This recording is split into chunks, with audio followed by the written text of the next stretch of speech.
Hello everyone, this is Akhier, and today I'll be reading Shadow over Innsmouth by H.P. Lovecraft.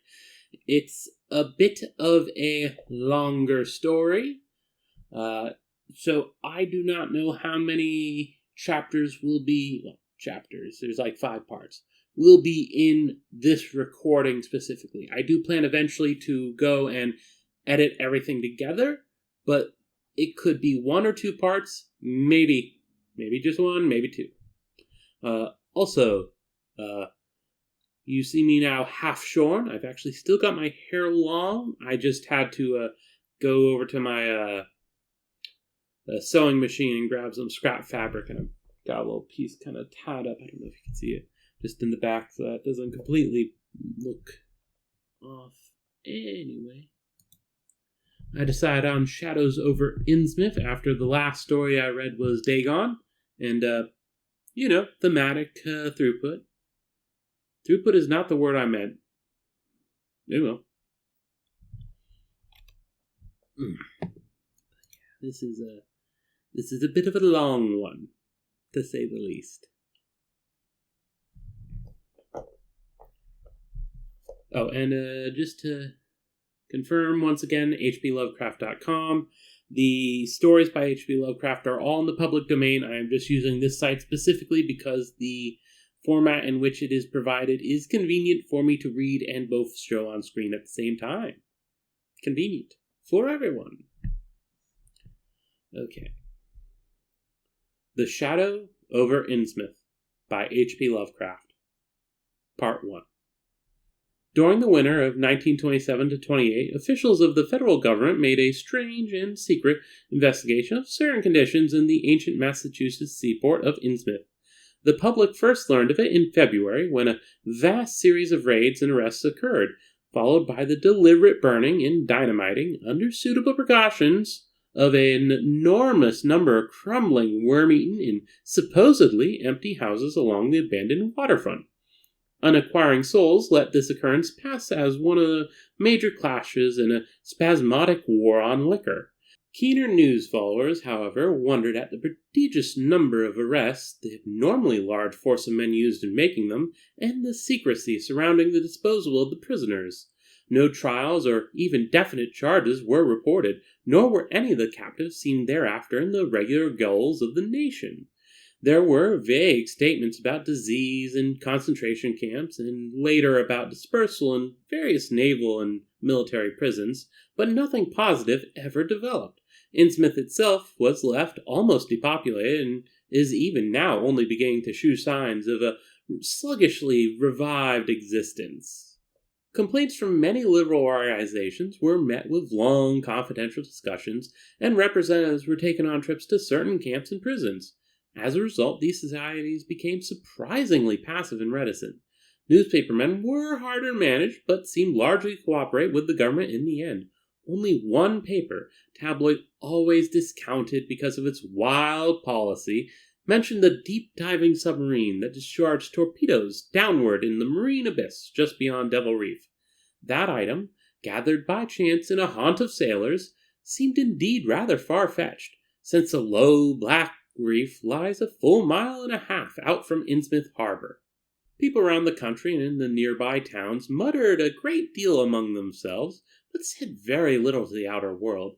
They had talked about dying in half-deserted Innsmouth for nearly a century, and nothing new could be wilder or more hideous than what they had whispered and hinted years before.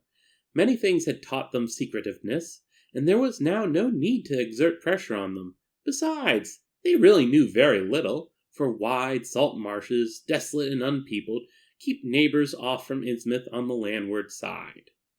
But at last I am going to defy the ban on speech about this thing. Results, I am certain, are so thorough that no public harm, save a shock of repulsion, could ever accrue from hinting of what was found by those horrified raiders at Innsmouth. Besides, what was found might possibly have more than one explanation. I do not know just how much of the whole tale has been told even to me, and I have many reasons for not wishing to probe deeper, for my contact with this affair has been closer than that of any other layman, and I have carried away impressions which are yet to drive me to drastic measure. It was I who fled frantically out of Innsmouth in the early morning hours of July 16th, 1927, and whose frightened appeals for government inquiry and action brought on the whole reported episode. I was willing enough to stay mute while the affair was fresh and uncertain, but now that it is an old story with public interest and curiosity gone, I have an odd craving to whisper about those few frightful hours in that ill-rumored and evilly shadowed seaport of death, blasphemous abnormality. The mere telling helps me to restore confidence in my own faculties, to reassure myself that I was not simply the first to succumb to a contagious nightmare hallucination. It helps me, too, in making up my mind regarding a certain terrible step which lies ahead of me. I never heard of Innsmouth till the day before I saw it for the first and, so far, last time. I was celebrating my coming of age by a tour of New England, sightseeing, antiquarian, and genealogical, and had planned to go directly from ancient Newburyport to Arkham, whence my mother's family was derived. I had no car, but was traveling by train, trolley, and motor coach, always seeking the cheapest possible route. In Newburyport, they told me that the steam train was the thing to take to Arkham, and it was only at the station ticket office, when I demurred at the high fare, that I learned about Innsmouth. The stout, shrewd-faced agent, whose speech shewed him to be no local man, seemed sympathetic towards my efforts at economy, and made a suggestion that none of my other informants had offered. "You could take that old bus, I suppose," he said with a certain hesitation, "but it ain't thought much of hereabouts. It goes through Innsmouth.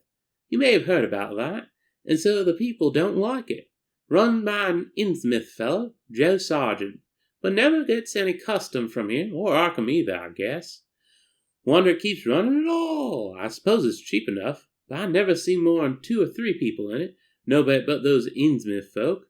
Leaves the square, front of Hammond's drugstore, 10 a.m. and 7 p.m. unless they've changed lately. Looks like a terrible rattletrap. I never been on it." That was the first I ever heard of shadowed Innsmouth. Any reference to a town not shewn on common maps or listed in recent guidebooks would have interested me, and the agent's odd manner of allusion roused something like real curiosity. A town able to inspire such dislike in its neighbors, I thought, must be at least rather unusual and worthy of a tourist's attention.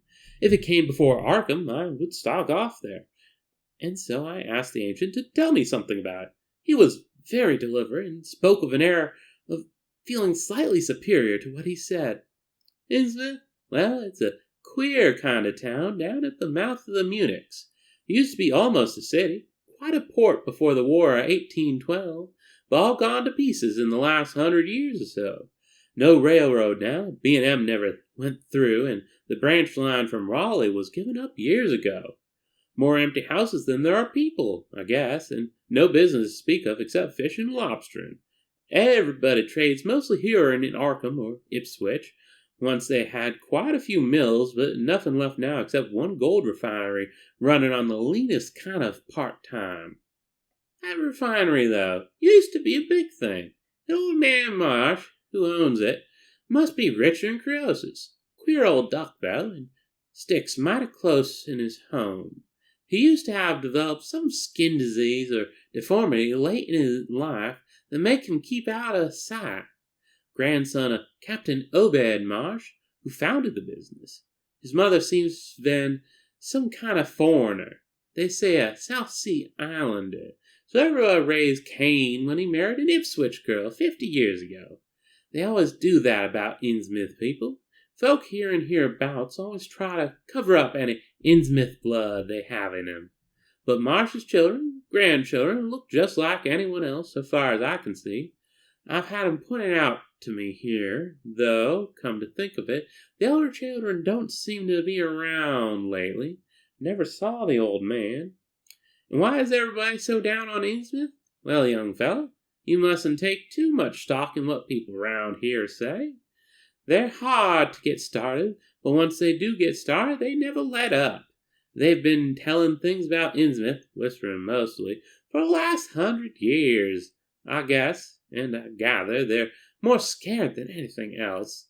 Some of the stories will make you laugh about old Captain Marsh driving bargains with the devil and bringing imps out of hell to live in Innsmouth, or about some kind of devil worship and awful sacrifices in some place near the wars that people stumbled on around 1845 or thereabouts.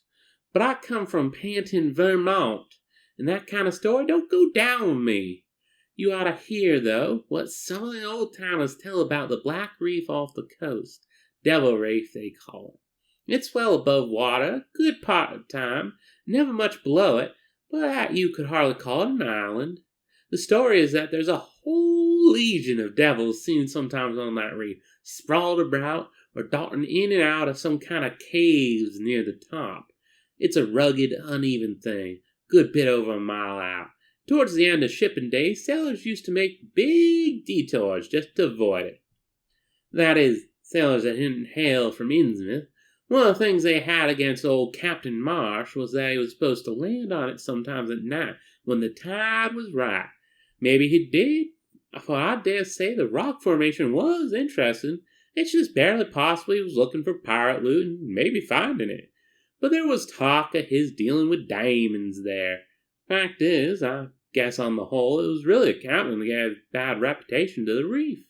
That was before the big epidemic of 1846, when over half the folks in Innsmouth was carried off. They never did quite figure out what the trouble was, but it was probably some foreign kind of disease brought from China or somewhere by the shipping. It surely was bad enough. There was riots over it and all sorts of ghastly doings that I don't believe ever got outside of town, and it left the place in awful shape. Never came back. There can't be more than 300 or 400 people living there now.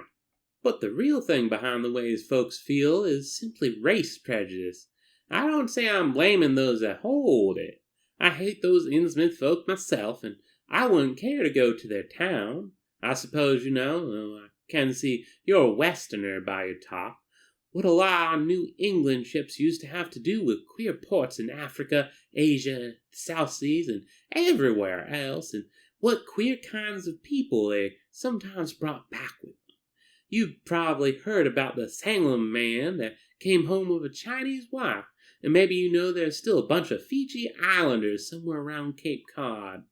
Well, there must be something like that back in the Innsmouth people. The place always was badly cut off from the rest of the country by marshes and creeks, and we can't be sure about the ins and outs of that matter. But it's pretty clear that old Captain Marsh must have brought home some odd specimens when he had all 3 of his ships in commissions back in the 20s and 30s. There certainly is a strange kind of streak in the Innsmouth folk today. I don't know how to explain it, but it sort of makes you crawl. You'll notice a little in Sergeant if you take his bus. Some of them have queer, narrow heads with flat noses and bulgy, starry eyes that never seem to shut, and their skin ain't quite right, rough and scabby, and the sides of their necks are all shriveled and creased up. Get bald, too, very young. The older folks look the worst. Fact is, I don't believe I've ever seen a very old chap of that kind. Guess they must die of looking in the glass. Animals hate 'em. They used to have lots of horse trouble before autos came in. Nobody around here or in Arkham or Ipswich will have anything to do with them, and they act kind of offish themselves when they come to town or when anyone tries to fish on the grounds. Queer how fish are always thick off of Innsmouth Harbor when there ain't anywhere else around. But just try to fish there yourself and see how the folks chase you off. Those people used to come here on the railroad, walking and taking the train at Raleigh after the branch was dropped, and now they use that bus. Yes, there's a hotel in Innsmouth called the Gilman House, but I don't believe it can amount to much. I wouldn't advise you to try it. Better stay over here and take the 10 o'clock bus tomorrow morning. Then you can get an evening bus there for Arkham at 8 o'clock. There was a factory inspector who stopped at the Gilman a couple of years ago, and he had a lot of unpleasant hints about the place. Seems they get a queer crowd there, for this fellow heard voices in other rooms, though most of 'em was empty. That gave him the shivers. It was foreign talk, he thought, but he said the bad thing about it was the kind of voice that sometimes spoke. Sounded so unnatural, slopping like, he said, that he didn't dare undress and go to sleep. Just waited up and lit out the first thing in the morning. Talk went on most all night. This fellow, Casey his name was, had a lot to say about how the Innsmouth folk watched him and seemed kinda on guard. He found the Marsh Refinery a queer place. It's in an old mill on the lower falls of the Munichs. What he said tallied up with what I heard. Books in bad shape and no clear account of any kind of dealings. It's always been a kind of mystery where the Marshes get the gold they refine. They've never seemed to do much buying in that line, but years ago they shipped out an enormous lot of ingots. Used to be talk of a queer foreign kind of jewelry that the sailors and refinery men sometimes sold on the sly, or that was seen once or twice on some of the marsh women folk. People allowed maybe old Captain Obed traded for it in some heathen port, especially since he was always ordering stacks of glass beads and trinkets such as seafaring men used to get for native trade. Others thought and still think he found an old pirate cache out on Devil Reef. But here's a funny thing. The old captain's been dead these 6 years, and there ain't been a good-sized ship out of the place since the Civil War. But just the same, the Marshes still keep on buying a few of those native trade things. Mostly glass and rubber gewgaws, they tell me. Maybe the Innsmouth folk like 'em to look at themselves. God knows they've gotten to be about as bad as South Sea cannibals and Guinness savages. And so I spend part of the evening at the Newburyport Public Library looking up data about Innsmouth.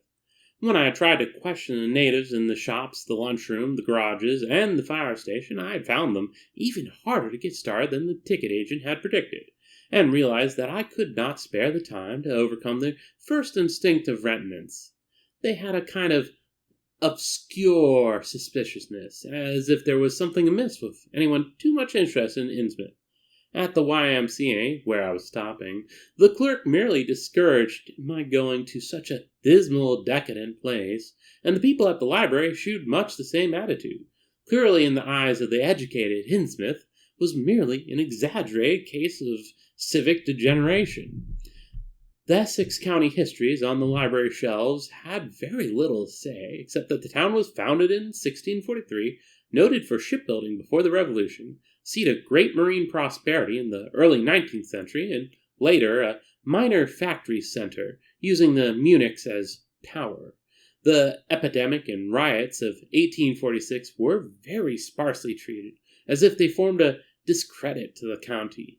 References to decline were few, though the significance of the later records was unmistakable. After the Civil War, all industrial life was confined to the Marsh Refining Company, and the marketing of gold ingots formed the only remaining bit of major commerce aside from the eternal fishing. That fishing paid less and less as the price of the commodity fell and large-scale corporations offered competition, but there was never a dearth of fish around Innsmouth Harbor. Foreigners seldom settled there, and there was some discreetly veiled evidence that a number of Poles and Portuguese who had tried it had been scattered in a peculiarly drastic fashion. Most interesting of all was a glancing reference to the strange jewelry vaguely associated with Innsmouth. It had evidently impressed the whole countryside more than a little, for mention was made of specimens in the museum of Miskatonic University at Arkham, and in the display room of the Newburyport Historical Society. The fragmentary descriptions of these things were bald and prosaic, but they hinted to me an undercurrent of persistent strangeness. Something about them seemed so odd and provocative that I could not put them out of my mind, and despite the relative lateness of the hour, I resolved to see the local sample, said to be a large, queerly proportioned thing, evidently meant for a tiara, if it could possibly be arranged. The librarian gave me a note of introduction to the curator of the society, a Miss Annan Tilton, who lived nearby, and after a brief explanation, that ancient gentlewoman was kind enough to pilot me into the closest building, since that was not outrageously late. The collection was a notable one indeed, but in my present mood I had eyes for nothing but the bizarre object which glistened in a corner cupboard under electric lights. It took no excessive sensitivity to beauty to make me literally gasp at the strange, unearthly splendor of the alien, opulent fantasy that rested there on a purple velvet cushion. Even now I can hardly describe what I saw, though it was clearly enough a sort of tiara, as the description had said. It was tall in the front, with a very large and curiously irregular periphery, as if designed for a head of almost freakishly elliptical outline. The material seemed to be predominantly gold, though a weird lighter lustrousness hinted at some strange alloy with an equally beautiful and scarcely identifiable metal. Its condition was almost perfect, and one could have spent hours in studying the striking and puzzlingly untraditional design. Some simple geometrical and some plainly marine, chased or molded in high relief on its surface with a craftsmanship of incredible skill and grace. The longer I looked, the more the thing fascinated me, and in this fascination there was a curiously disturbing element hardly to be classified or accounted for. At first I decided that it was the queer otherworldly quality of the art which made me uneasy. All other art objects I had ever seen either belonged to some known racial or national stream, or else was consciously modernistic defiance of every recognized stream. This tiara was neither. It clearly belonged to some settled technique of infinite maturity and perfection, yet that technique was utterly remote from any Eastern or Western, ancient or modern, which I'd ever heard of or seen exemplified. It was as if the workmanship were that of another planet. However, I soon saw that my uneasiness had a second and perhaps equally potent source residing in the pictorial and mathematical suggestions of the strange design. The patterns all hinted of remote secrets and unimaginable abysses in time and space, and the monotonously aquatic nature of the reliefs became almost sinister. Among these reliefs were fabulous monsters of abhorrent grotesqueness and malignity, half ichthytic and half bacterian in suggestion, which one could not disassociate from a certain haunting and uncomfortable sense of pseudo-memory, as if they called up some image from deep cells and tissue whose retentive functions are wholly primal and awesomely ancestral. At times I fancied that every contour of these blasphemous fist frogs were overflowing with the ultimate quintessence of unknown and inhuman evil. In odd contrast to tiara's aspect was its brief and prosy history as related by Miss Tilton. It had been pawned for a ridiculous sum at a shop in State Street in 1873 by a drunken Innsmouth man, shortly afterward killed in a brawl. The society had acquired it directly from the pawnbroker, at once given it a display worthy of its quality. It was labeled as probable East Indian or Indo-Chinese province, though the attribution was frankly tentative. Miss Tilton, comparing all possible hypotheses regarding its origin and its presence in New England, was inclined to believe that it formed part of some exotic pirate horde discovered by old Captain Obed Marsh. This view was surely not weakened by the insistent offers of purchase at a high price which the Marshes began to make as soon as they knew of its presence, and which they repeated to this day, despite the Society's unvarying determination not to sell. As the good lady shooed me out of the building, she made it clear that the pirate theory of the Marsh fortune was a popular one among the intelligent people of the region. Her own attitude towards shadowed Innsmouth, which she had never seen, was one of disgust at a community slipping far down the cultural scale, and she assured me that the rumors of devil worship were partly justified by a peculiar secret cult which had gained force there and engulfed all the orthodox churches. It was called, she said, the Esoteric Order of Dagon, and was undoubtedly debased quasi-pagan thing imported from the East a century before, at a time when the Innsmouth fisheries seemed to be going barren. Its persistence among a simple people was quite natural in view of the sudden and permanent return of abundantly fine fishing, and it soon came to be the greatest influence on the town, replacing Freemasonry altogether and taking up headquarters in the old Masonic Hall on New Church Green. All this, to the pious Miss Tilton, formed an excellent reason for shunning the ancient town of decay and desolation. But to me it was merely a fresh incentive. To my architectural and historical anticipation was now added an acute anthropological zeal, and I could scarcely sleep in my small room at the Y as the night wore away. And that was the end of part 1. I am quite happy with the recording time of this. Maybe I will get the second part and you won't even see this. Or at least most of it. I should mark that. Oh boy, the first time I tried to record it was an hour and a half. So, just in case, this is actually the end of this recording. If you like it and would like to see more of the story being read to you, obviously I intend to continue doing so. So subscribing and ringing the bell so YouTube actually feels inclined to tell you when I do stuff would be most advised. Also, since you've made it this far, leave a like down below. I would greatly appreciate it and would help the video immensely. Also, sharing it with friends or anyone else you know who might like Lovecraft's various fictions would be greatly appreciated. This has been Akhier Reads, and I'm signing off.